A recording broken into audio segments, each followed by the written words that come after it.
ইয়া আইয়ুহাল্লাযীনা আমানুত্তাকুল্লাহ ওয়া কুনু মা'আস সাদিকিন। হে ঈমানদারেরা, ইত্তাকুল্লাহ এক নম্বর অর্ডার, আল্লাহকে ভয় করো। এক নম্বর অর্ডার, আল্লাহকে ভয় করো।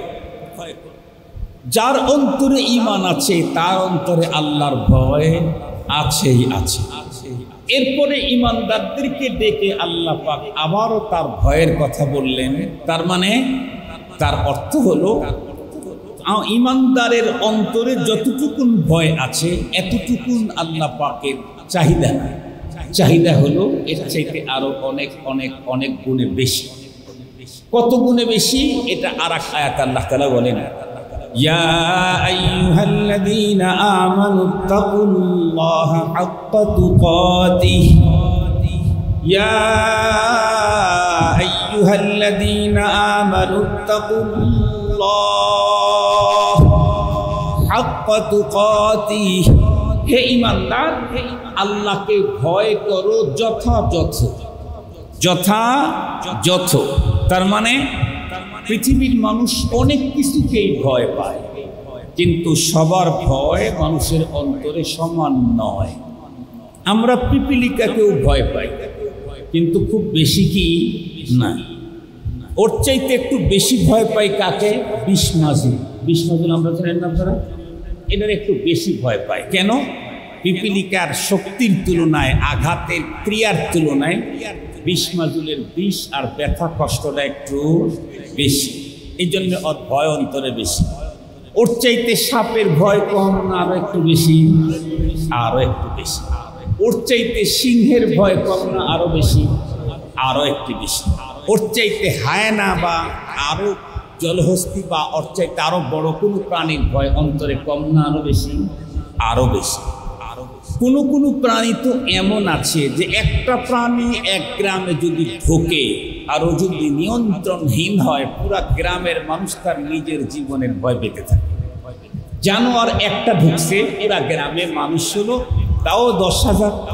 10,000 মানুষ এক প্রাণীর ভয়ে জীবন সকলের উষ্টাগত। কেন? ওর পাওয়ার বেশি, ওর ভয় অন্তরে বেশি।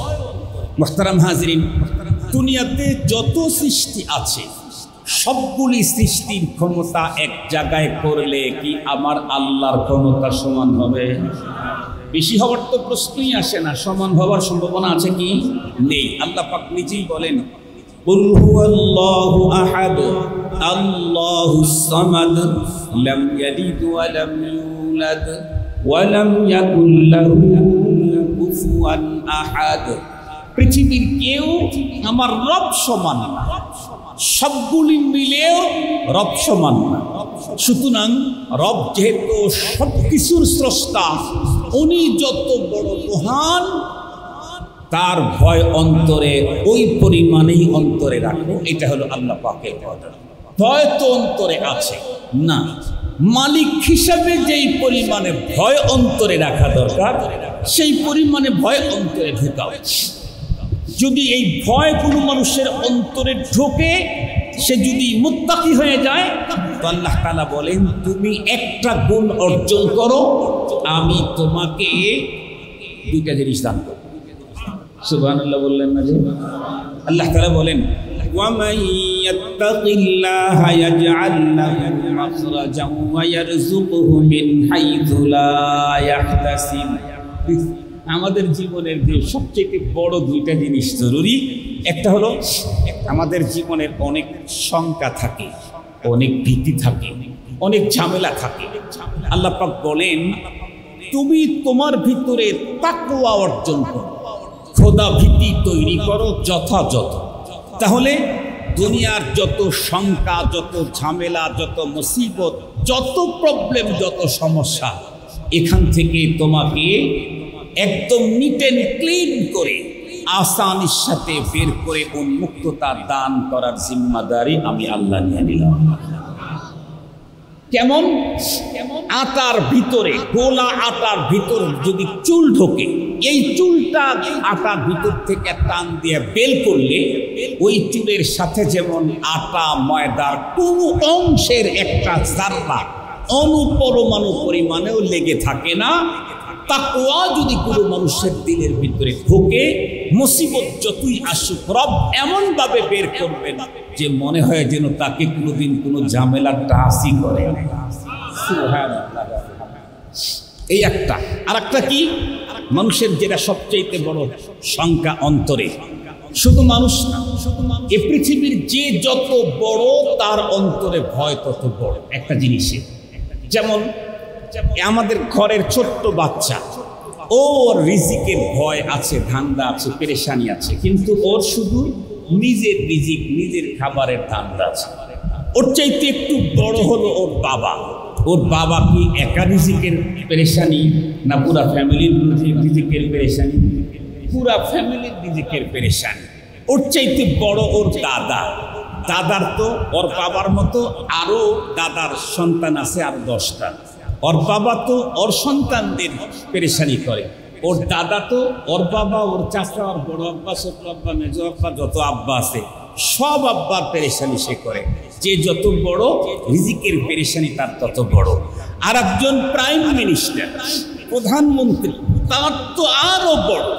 আর একজন জাতিসংঘের মহাসচিব, তার তো এই পেরেশানিতে ঘুমই আসে না। বর্তমান পৃথিবীর সমস্ত রাষ্ট্রপ্রধানেরা সবচেয়ে বড় 2টা দুশ্চিন্তায় লিপ্ত আছে, জলবায়ু পরিবর্তন বিষয়ক সমস্যা আর বিশ্বের দিকে ধেয়ে আসতেছে খাদ্য সংকট। এই সমস্যা, এটা হলো আজকের পৃথিবীর সমস্ত দেশের রাজা, সব দেশের রাজা যারা প্রধান, যারা এই 2টা বিষয়ে খুব বেশি পেরেশান। তার ভিতরে একটা হলো জলবায়ু পরিবর্তন বিষয়ক সমস্যা, আবহাওয়া বিষয়ক, আর একটা হলো রিজিক, পৃথিবীর দিকে ধেয়ে আসতেছে খাদ্য সংকট। খুব পেরেশান। কিন্তু এই পেরেশানি করে করে এখান থেকে উত্তীর্ণ হওয়ার পথই তৈরি করছে আমার দেশ সহ তামাম দুনিয়ার রাজারা, আমার দেশ সহ তামাম দুনিয়ার রাষ্ট্রপ্রধানেরা। এই পেরেশানি থেকে মুক্ত হওয়ার জন্য পথ আবিষ্কার করেছে। গবেষণা করে জমিনের মধ্যে, গবেষণা করে ধানের মধ্যে, গবেষণা চালায় গমের মধ্যে, গবেষণা চালায় সরিষার মধ্যে, গবেষণা চালায় জমিনের উপরে, গবেষণা চালায় এর উপকরণের উপরে। অথচ রব্বুল আলামিন 1400 বছর 1500 বছর আগে মহাগ্রন্থ কোরআন নাজিল করে অপশন দিয়ে দিয়েছেন, ওয়াফিস সামাই রিজকুকুম। আল্লাহু আকবার বললেন না? ওয়াফিস সামাই রিজকুকুম। আল্লাহ পাক বলেন তোমাদের রিজিক জমিনে রাখি নাই, পটাশের মধ্যে, সারের মধ্যে, কীটনাশকের মধ্যে, গমের মধ্যে আর চাউলের মধ্যে রাখি নাই, জমিনেই রাখি নাই। কেন? জমিনে কখনো প্লাবন হয়, জমিন কখন ধসে যায়, জমিন কখন ভূমিকম্প হয়, জমিনের ভিতরে কখনো ফ্লাড হয়, বর্ষা হয়, জমিনে কখনো জলোচ্ছ্বাস হয়। রিজিক যদি এখানে রাখি আমার বান্দাদের কষ্ট হবে, এজন্য রিজিক রেখেছি সুরক্ষিত জায়গায়, আসমানে। আল্লাহু আকবার বলেন। রিজিক কোথায় বলেন? আল্লাহ তাআলা কুল কায়নাতের রিজিক জমিনে রেখেছেন না আসমানে রেখেছেন? এ বক্তব্য মোল্লার না আল্লাহর? এ বক্তব্য মোল্লার না, বক্তব্য কার? আল্লাহ পাক বলেন ওয়াফিস সামাই রিজকুকুম ওয়া মা তুআদুন।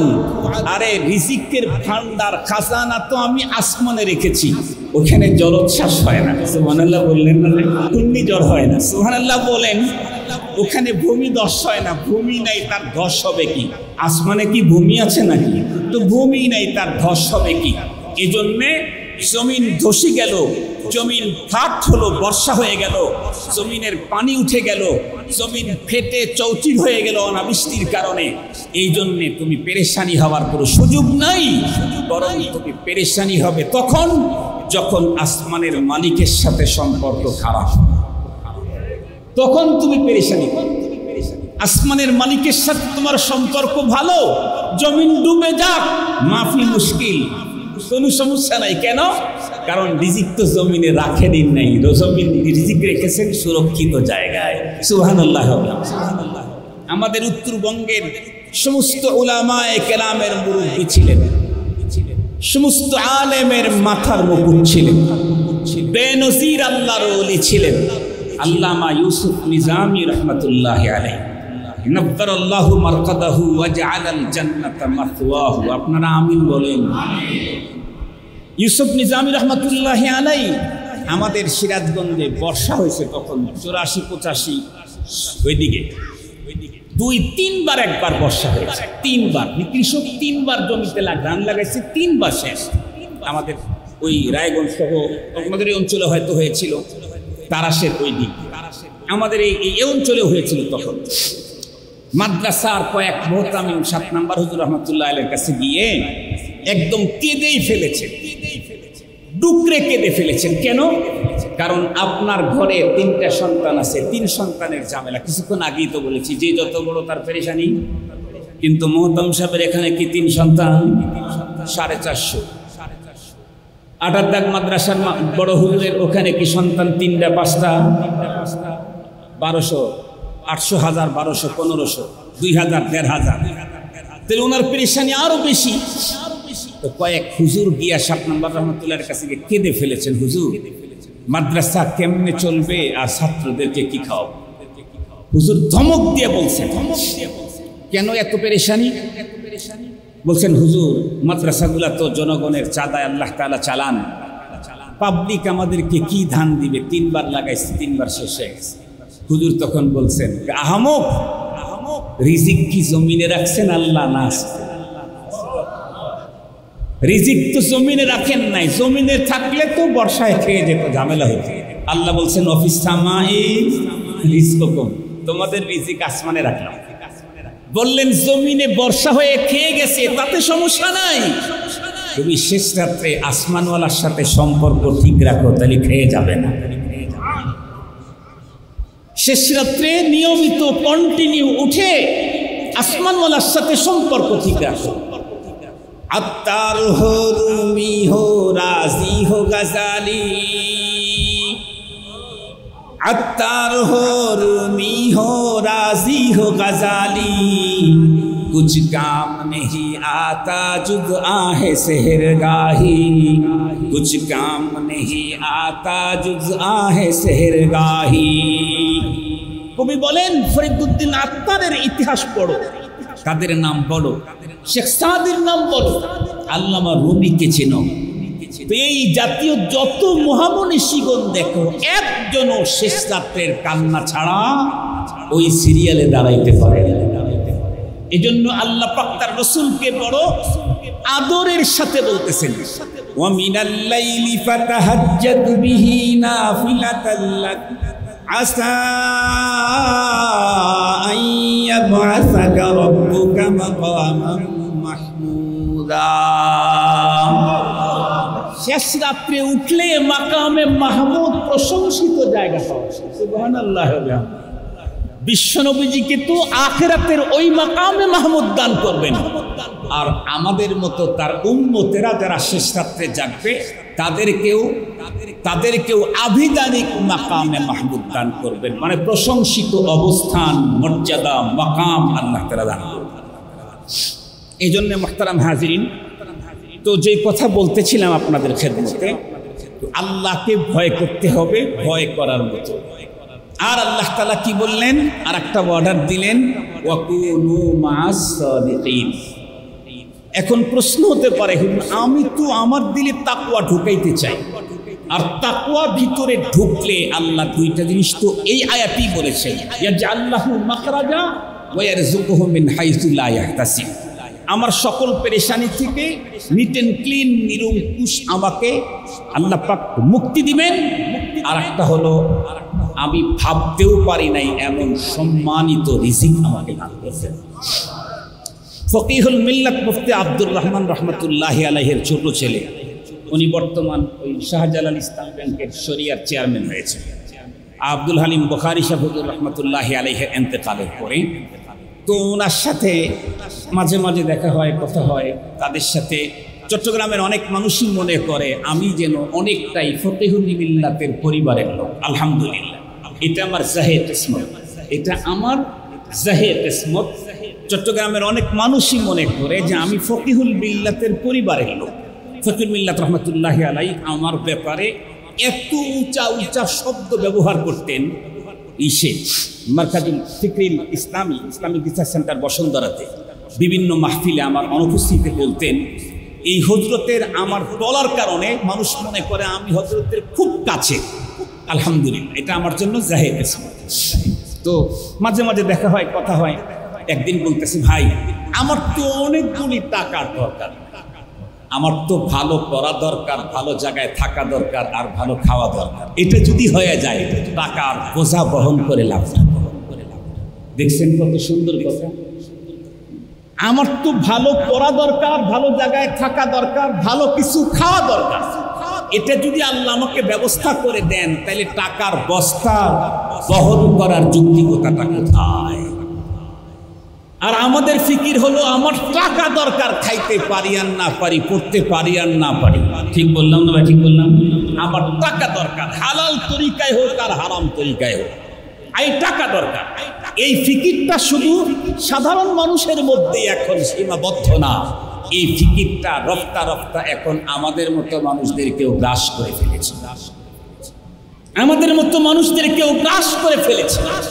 তাই তো আমাদের আকাবির ও আসলাফদের জীবন ইতিহাস পড়লে দেখা যায়, কারি কারি টাকা নিয়ে আসতে মাদ্রাসা মসজিদে ব্যক্তিগত হাদিয়া দেওয়ার জন্য। কিন্তু জিজ্ঞেস করছেন আপনার ইনকাম সোর্স কি? ইনকাম সোর্স শোনার পরে হুজুর যা শিখছেন কোরআন হাদিস তা মিলায় দেখছেন তার ইনকাম সোর্স শরীয়ত পারমিট করে না। উনি কারি কারি টাকার বস্তাকে ফিরাইয়া দিয়েছেন আমাদের বুজুর্গরা। না মাদ্রাসায় নিয়েছেন, না মসজিদে নিয়েছেন, না খানকাতে নিয়েছেন, না নিজের ব্যক্তিগত হাদিয়া গ্রহণ করেছেন। কিন্তু এখন বলেন তো দেখি, এখন কি এগুলি তাহকিক আর ফিকির করার সময় আছে কি? না, এগুলি তাহকিক করার টাইম এখন নাই, এগুলি ফিকির করার টাইম এখন নাই। বরং কাঠটা অনেক হালাল, কাঠটা সমস্যা এটা দেখে না, দেখে হলো কাঠটা ছোট কাঠটা বড়। এখন প্যাকেট দেখে, প্যাকেট। আগে দেখতো হালাল হারাম, এখন দেখা হয় প্যাকেট। আল্লাহ পাক আমাদের সকলকে সহি সমঝ দান করুক, সহি রাস্তায় চলার তৌফিক দান। তো মুহতারাম হাজিরিন, তো বলতেছিলাম আল্লাহ তাআলা রিজিক দান করবেন। তো আমি যদি মুত্তাকি হতে চাই, তাহলে আমি মুত্তাকি হতে চাই, তাহলে আমার দুইটা জিনিস অর্জন হয়ে গেল। তাছাড়া কোরআন শরীফের অন্য আয়াতে আছে আল্লাহ তাআলা বলেছেন, ইন্নাল মুত্তাকিনা ফি জান্নাতিন ওয়া উয়ুন। মুত্তাকিদের বসবাস হবে জান্নাতে আর রকমারি নহরের মাঝখানে। সুবহানাল্লাহ। বাংলাদেশের সংসদ ভবন দেখছেন আপনারা? চতুর্দিকে পানি। বাংলাদেশের সংসদ ভবনের চতুর্দিকে পানি। এই পানিটা সরায় আবার সুন্দর পানি ওখানে দেয়, সিস্টেম করা আছে। চতুর্দিকে পানি, মাঝখানে ভবন, এটা অনেক আনন্দদায়ক, আরামদায়ক।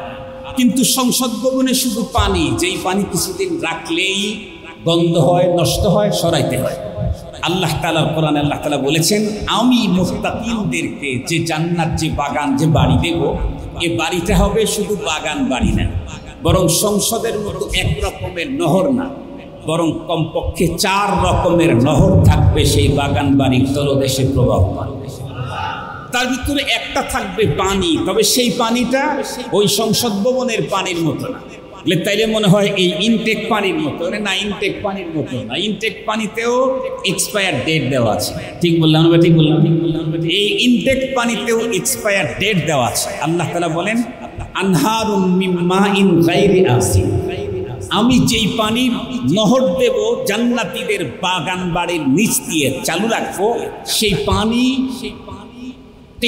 কিয়ামত হবেই না। কোনো দিন কোনো অবস্থাতেই দুর্গন্ধ, ময়লা কোনোটাই তাকে টাচ করতে পারবে না। দিন যত করতে থাকবে পানির স্বচ্ছতা তত বাড়তে থাকবে, পানির ঘ্রাণ তত সুন্দর হবে, পানির চেহারা তত ভালো দেখা যাবে।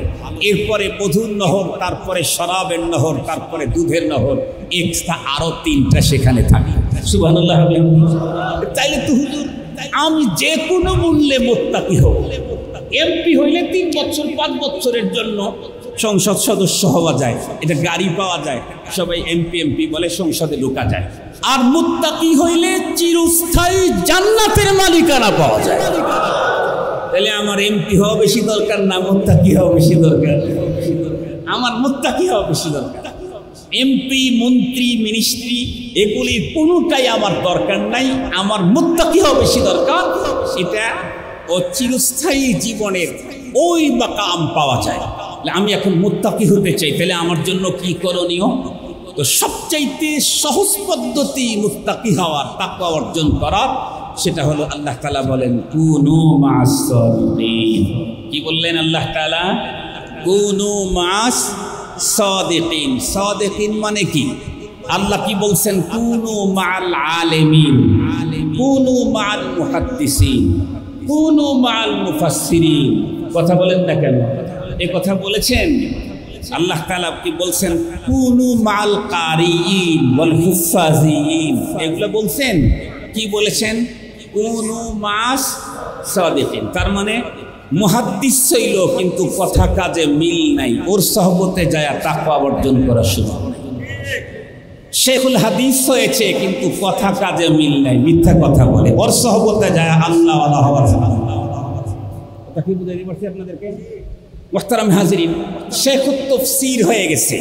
শেখুত তাফসীর শুধু মুফাসসির না, শেখুত তাফসীর হয়ে গেছে কিন্তু কথা কাজে মিল নাই, কথা কাজে মিল নেই। তাহলে ওর সহবতে গিয়ে মুত্তাকি হওয়ার কোনো সুযোগ নেই। মুত্তাকি হতে চাইলে মুহাদ্দিস হতে হবে, সাথে সাথে সত্যবাদী মুহাদ্দিস হতে হবে। মুফাসসির হতে হবে, সত্যবাদী মুফাসসির হতে হবে। শাইখুত তাফসীর হতে হবে, সত্যবাদী শাইখুত তাফসীর হতে হবে। শাইখুল হাদিস হতে হবে, সত্যবাদী শাইখুল হাদিস হতে হবে। এজন্য আল্লাহ তাআলা মুহাদ্দিসিন, মুফাসসিরিন, আলিমিন, মুফতিয়িন, হুফাজিয়িন এগুলি না বলে বলেছেন কুনু মা'আস সাদিকিন, সত্যবাদীদের সাথী হও। মুহতারাম হাজিরিন, সত্যবাদী হতে চাইলে তো ইলম লাগবেই। সত্যবাদী হতে চাইলে ইলম লাগবে না? আমি চিনি না, জানি না, তাহলে এরা সঠিক কাজ করব কেমনে? সঠিক কাজ করতে চাইলে সেই ব্যাপারে সঠিক নলেজ, ইলম, জ্ঞান লাগবে। তবে জ্ঞান থাকলেই কাজ সঠিক হবে তাও কিন্তু ঠিক না। কেন? ইবলিস কি আলেম না? কথা বলেন, ইবলিস কি আলেম না? ইবলিস আলেম তো আলেম, পৃথিবীর সেরা ফলসফি আলেমও ইবলিসের কাছে টিকতে পারে নাই। আপনারা জানেন ইমামে রাজি রহমতুল্লাহ আলাইহির গালেবান ইন্তেকালের মুহূর্ত যখন আসছে, তখন ইবলিস কাছে এসে বসে ইমাম রাজির সাথে বাহাস শুরু করছে, রব এক না একাধিক, রব এক না একাধিক, এ নিয়ে বাহাস শুরু করছে। ইমামে রাজি তো ইমামুল মানকুলাত ওয়াল মাকুলাত, ইমামুল মানকুলাত ওয়াল মাকুলাত, ইমামে রাজি উনিও ইবলিসের আকলি দলিলের কাছে উনি হেরে যাচ্ছেন, উনি হেরে যাচ্ছেন। এত বড় আকলি, বেশি আকলি দলিল ইবলিসের কাছে আছে। ইবলিসের কাছে এত বেশি আকলি দলিল আছে যে আল্লাহর সামনেও সে আকলি দলিল পেশ করেছে। কি দলিল পেশ করেছে? আল্লাহকে ডাকতে বলে, ইয়া আল্লাহ, আপনি এটা কি অর্ডার করলেন? আপনি আমাকে বললেন আদমকে সিজদা করতে, কেমনে হয়? খলাকতানি মিন নারিন ওয়া খলাকতাহু মিন তিন। আপনি আমাকে তৈরি করলেন আগুন দিয়ে, আদমকে তৈরি করলেন মাটি দিয়ে। মাটি উপরের দিকে ছুঁড়লেও কিছুক্ষণ পরে নিচের দিকে চলে আসে, তার মানে ওর আকর্ষণ নিম্নগামী। আগুনকে ঢেকে রাখলেও কোনো ফাঁকুকুরটা কোন দিকে যেতে চায়? উপরের দিকে উঠতে চায়, তার মানে আগুনের জন্মগত স্বভাব হলো ঊর্ধ্বগামী। মাটির তৈরি মানুষকে দিয়ে আমাকে সিজদা করাইতেন, এটা যুক্তিযুক্ত ছিল। আগুন দিয়ে তৈরি করে ঊর্ধ্বগামী, যার ম্যাটেরিয়ালের ভিতরে ঊর্ধ্বগামী, জাতের ভিতরে ঊর্ধ্বগামী তার সিফাত আছে, তাকে দিয়ে আপনি নিম্নগামী পায়ের উপরে ঠেকাবেন, এটা তো যুক্তিযুক্ত না, এটা তো যুক্তি বহির্ভূত। আল্লাহ তাআলা কি বললেন? আমি সৃষ্টি করলাম, আমি অর্ডার করলাম, আমার সামনে তুই যুক্তি দেখাস? অখরজ ইন্নাকা রাজিম, তুই এখান থেকে বেরিয়ে যা, তুই মারদুদ। কারণ এটাই সিস্টেম, লা ইউসআলু আম্মা ইয়াফআলু ওয়া হুম ইউসআলুন। আল্লাহ তাআলা বলেন, আমি কি করলাম কি করি এই ব্যাপারে আওয়াজ উঠানোর ক্ষমতা অধিকার পৃথিবীর কারো নাই, তবে তুমি কি করো এই ব্যাপারে আমি জিজ্ঞাসা করব। কেমন জিজ্ঞাসা? সুম্মা লাতুসআলুন্না ইয়াওমাইদিন আনিন নাঈম, যা নেয়ামত তোমাকে আমি দিয়েছি সব ব্যাপারে জিজ্ঞাসা করব। লা ইয়াজালু কদমা ইবনে আদম হাত্তা ইউসআলা আন খামস, হাদিসে পাকের মধ্যে আসছে এক কদম উঠাইতে দিবেন না ময়দানে মাশরে, মালিকের প্রশ্নের সদুত্তর সঠিক ব্যাখ্যা দিতে হবে, তারপরে পা উঠাইতে। তো বলতেছিলাম আল্লাহ তাআলা বলেছেন তাকওয়া অর্জন করতে চাইলে কাদের সংস্রবে যেতে হবে? সত্যবাদী। কথা বলেন না কেন? আরেফিন, কামেলিন, সাদেকিন, আল্লাহওয়ালাদের সাহবতে যেতে হবে।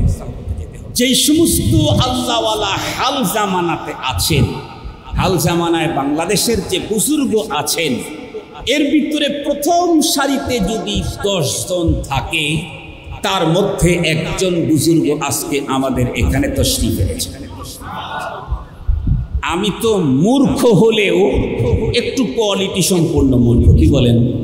আমি আলেম নাই হলাম, আমি মূর্খ, তারপরেও একটু কোয়ালিটি সম্পূর্ণ মূর্খ, কোয়ালিটি ছাড়া মূর্খ। বাংলাদেশের একদম প্রত্যন্ত গ্রাম অঞ্চলের মক্তব থেকে শুরু করে বাংলাদেশের সবচাইতে বড় দ্বীন ইদারা হাটহাজারী মাদ্রাসার আমন্ত্রিত দাওয়াতি মেহমান আমি। আলহামদুলিল্লাহ, পটিয়া মাদ্রাসার দাওয়াতি মেহমান আমি 1 বছরের জন্য না। পটিয়ার প্রয়াত মুহতামিম বুখারী সাহেব রহমাতুল্লাহি আলাইহি বলেছেন, আপনি যতদিন বেঁচে থাকেন ততদিন পটিয়া মাদ্রাসার মাহফিলের দাওয়াত। শেখুল ইসলাম আল্লামা আহমদ শফি রহমতুল্লাহি আলাইহি বলেছিলেন, যতদিন আপনি বেঁচে থাকেন হাটহাজারী মাদ্রাসা আপনার দাওয়াত। হযরতের ইন্তেকালের পরে কায়েদে মিল্লাত জুনাইদ বাবুনগরী রহমতুল্লাহ আলাইহি একই কথা বলেছিলেন। হযরতের ইন্তেকালের পরে এখন ইয়াহিয়া সাহেব হুজুর বারাকাল্লাহু ফি হায়াতিহি মুহতামিম, কত বছর ভাবছিলাম যে আমি হাটহাজারীতে যাব না, কারণ বেশ কিছু এদিক সেদিক হয়ে গেছে গত বছর। ওলামায়ে কেরাম আমাদের সাথীরা অনেকে এখনো বন্দী আছেন, জানেন, বেশ কিছু হয়েছে। আর ফিহি মা ফিহি, এতটুকুন যারা বুঝার তারা বুঝেন, সবাইকে বোঝানো দরকার নাই, বোঝানো ঠিকও হবে। এই জন্য ভাবছিলাম যাব না। হুজুর আমাকে বুকের ভিতরে জড়ায় ধরে বললেন, ইয়াহিয়া সাহেব পটিয়া মাদ্রাসার মাহফিলে আপনি হাটহাজারী যাবেন না? হাটহাজারী আপনার মাদ্রাসা। আলহামদুলিল্লাহ। তো বাংলাদেশের সবচেয়ে বড় মাদ্রাসা, বাংলাদেশের বর্তমান সময়ে আরবি সাহিত্যের কিংবদন্তি সুলতান জৌক নদভী বারাকাল্লাহু ফি হায়াতিহি দারুল মাআরিফ আল ইসলামিয়া চট্টগ্রামের ঐতিহ্যবাহী প্রতিষ্ঠান, সেইখানেরও আলহামদুলিল্লাহ আমি আমন্ত্রিত মেহমান।